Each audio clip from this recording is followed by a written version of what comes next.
If you've ever been car shopping with your significant other, you may have had to deal with this in the past. You pull up onto the car lot, you get out of the car, and out of the corner of your eye is that bright red sports car, right? The car that you want to own. It's sexy, it's sleek.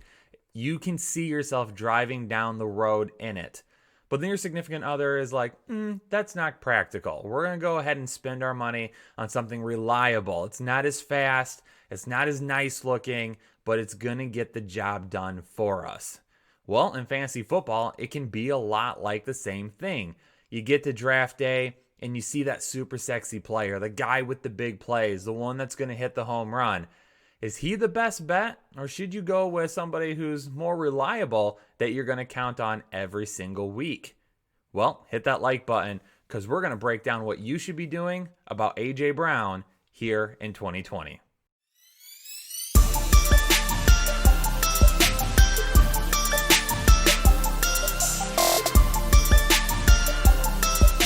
Hey, what's up, Headliner Nation? Kyle here with the Fantasy Headliners, back with another show for you, a much requested show. When I did a DK Metcalf video a couple of weeks ago, in the comments over and over I saw, hey, AJ Brown, can we talk about AJ Brown? Jake did a video last week about second-year wide receivers, and I saw it again. What about AJ Brown? What are we doing with AJ Brown? He's a hot topic this offseason. So, as always, Headliner Nation, you ask, we come through for you. So in this video, we're going to be discussing and breaking down A.J. Brown and how much we can trust him here in 2020. But before we jump into that information, I just got to remind you all, if you love the Fantasy Headliners and you need some more Fantasy Headliners in your life, there's a way to do that. Head over to patreon.com, search the Fantasy Headliners, or go down to the link below, and you can join us over on Patreon for even more content. We've got a podcast over there, articles, more videos. Anything that you get over on Patreon is exclusive to you. As little as $5 a month to join over on Patreon to get access to all of that. So again, if you want some more Fantasy Headliners in your life, you can do that over on Patreon. But enough of that. We got to talk about A.J. Brown. This is one of the most important videos that you are going to watch all off season. So buckle up, grab your notebook, and let's break down what we are doing about him here in 2020. All right, Headliner Nation, I'm not going to lie to you. When I'm doing research on a player, once in a while I'll go into the research with one mindset, and then all of a sudden my mind will change, and then it will change again, okay? And that's part of the reason for breaking down and going super in-depth with the information like we do, because we want to make sure we make the best decision possible. And while you might be going back and forth on a player, you always want to make sure that you're as prepared as possible. So what are we going to do with A.J. Brown? Well, let's take a look back at his 2019 season. He had a good year last season. 52 receptions, 1,051 yards, 8 touchdowns, 20.2 yards per reception. Now, here's the thing. Going into the 2019 season, A.J. Brown was overlooked a little bit, okay? He was a second-round pick, 19th overall in the second round in the 2019 draft, coming out of Ole Miss, along with teammate DK Metcalf. Well, DK Metcalf kind of overshadowed him, if you remember. He had those pictures floating around social media with no shirt on, looking absolutely shredded, dominated the combine, and some people really went towards DK Metcalf and forgot about A.J. Brown. Well, he ended up finishing as the wide receiver 15, 191.5 points in half PPR leagues. Why was that? Well, really last year, A.J. Brown was big play Brown. And we're going to see if he can keep that up here in 2020. Because last season, among wide receivers with at least 50% of their team snaps. Now, the reason I went with 50% is because I didn't want A.J. Brown going up against guys who may have only played half a season or just had some big games, but didn't really play on a consistent basis. I wanted A.J. Brown to go up against the big names, the guys that we're going to be taking right around his ADP. So among wide receivers with at least 50% of their team snaps, big play was the name of the game last year. Receptions of 40-plus yards, he had 8, which was first.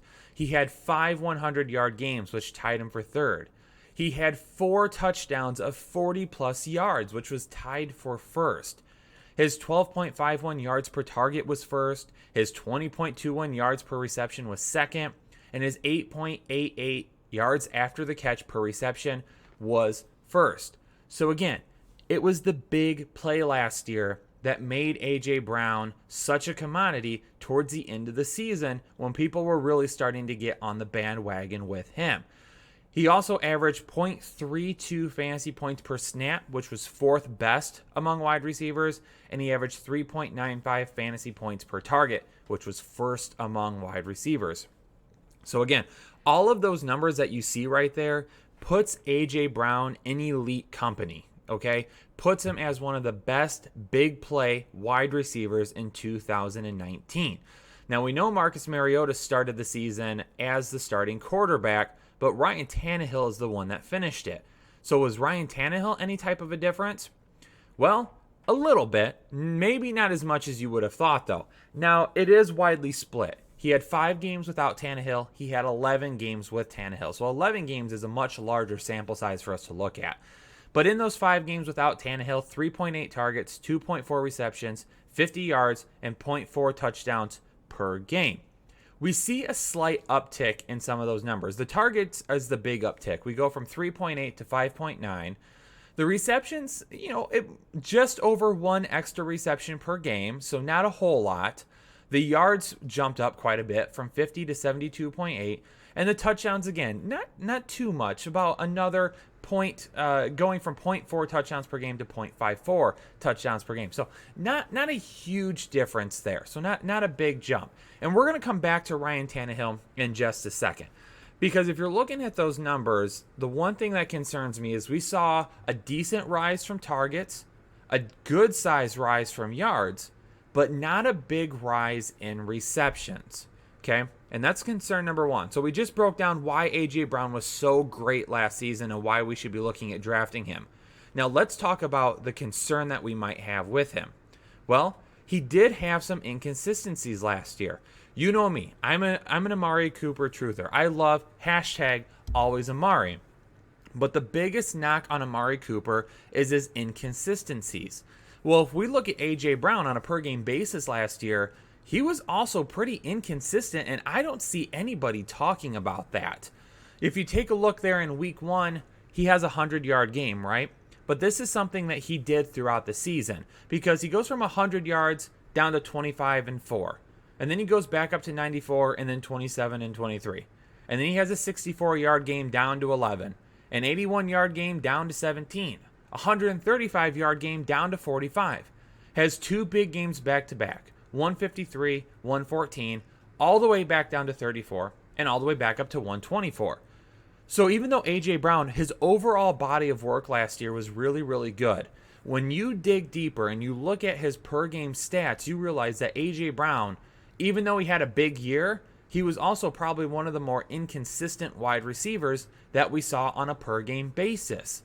So if we're going to knock guys like Amari Cooper, we have to make sure that we also take a look at those inconsistencies among other wide receivers. And again, nobody's talking about that with A.J. Brown.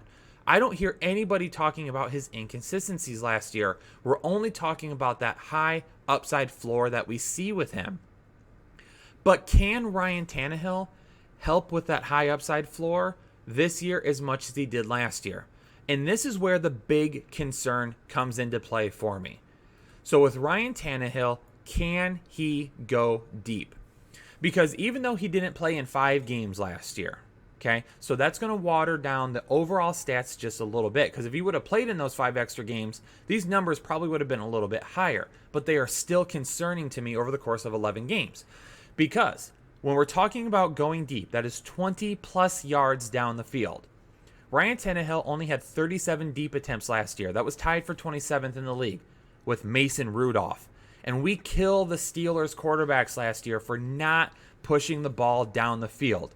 And he tied with Mason Rudolph, one of the worst quarterbacks at going down the field last year, with only 37 deep attempts. Then, on top of that, he only had 14 deep completions. That was 27th in the league. Kyle Allen had 13.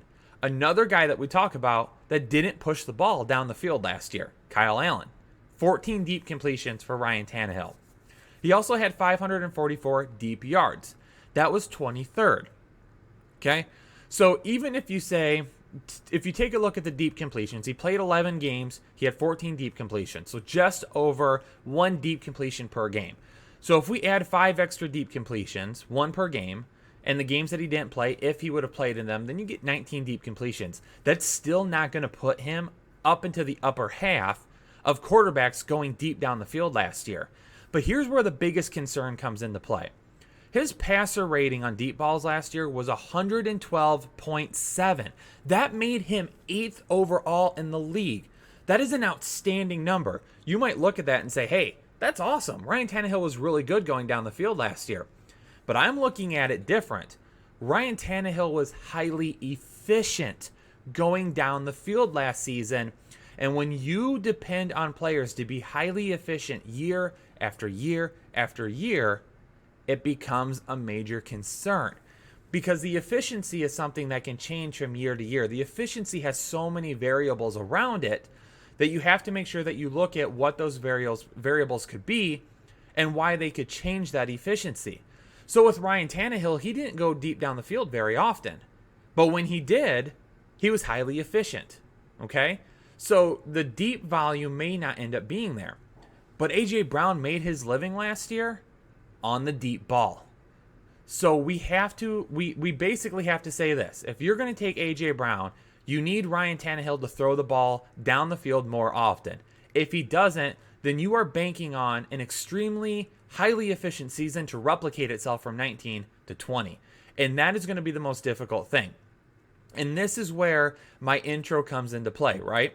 You walk into the fantasy football draft, and A.J. Brown is that sexy pick, okay? He's the guy that could score you a ton of fantasy points any given week. But guys going in the same ADP right now, some guys that are going to be highly reliable, Robert Woods is right there. A.J. Brown is getting looked at a lot more than what Robert Woods is because A.J. Brown is the sexier pick. Robert Woods is not. So you got to make a decision this year. Do you want that super sexy sports car in your lineup?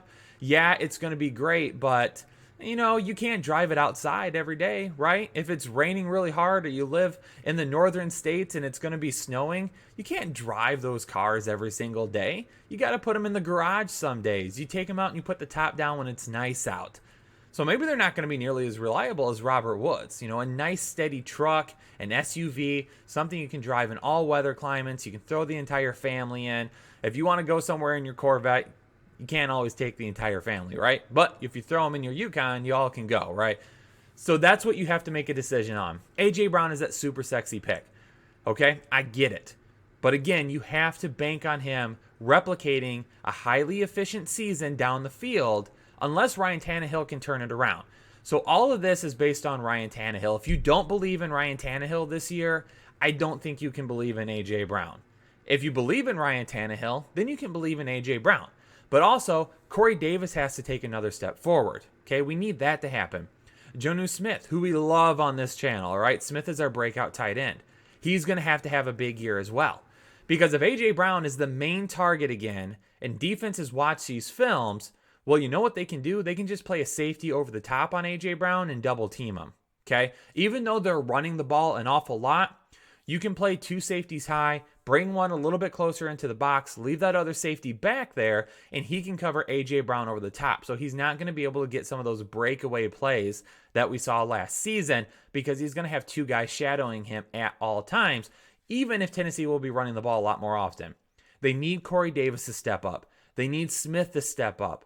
Hey, even Adam Humphries. If he can step up and become a reliable target for Ryan Tannehill, then A.J. Brown becomes a much safer pick. But it's something to keep an eye on, something to digest and think about, because maybe the pick isn't nearly as safe as you thought it was as you were planning your draft strategy. Well, there you have it, Headliner Nation. You wanted A.J. Brown breakdown. I gave it to you. Hopefully you enjoyed the video. If you did, hit that like button down below for me and leave a comment down below. What are we going with? The super sexy sports car, or are we going to grab old reliable or a SUV that we can take out and do anything with? It's up to you, Headliner Nation. Let me know in the comments below what we are doing with A.J. Brown this year. And of course, if you're new to the Fantasy Headliners, do me a favor, go down below, hit that subscribe button, become a part of Headliner Nation today. Headliner Nation, I hope you all are staying safe, you're staying healthy, you're enjoying your week. Have a great one, and I'll catch you on the next episode of the Fantasy Headliners.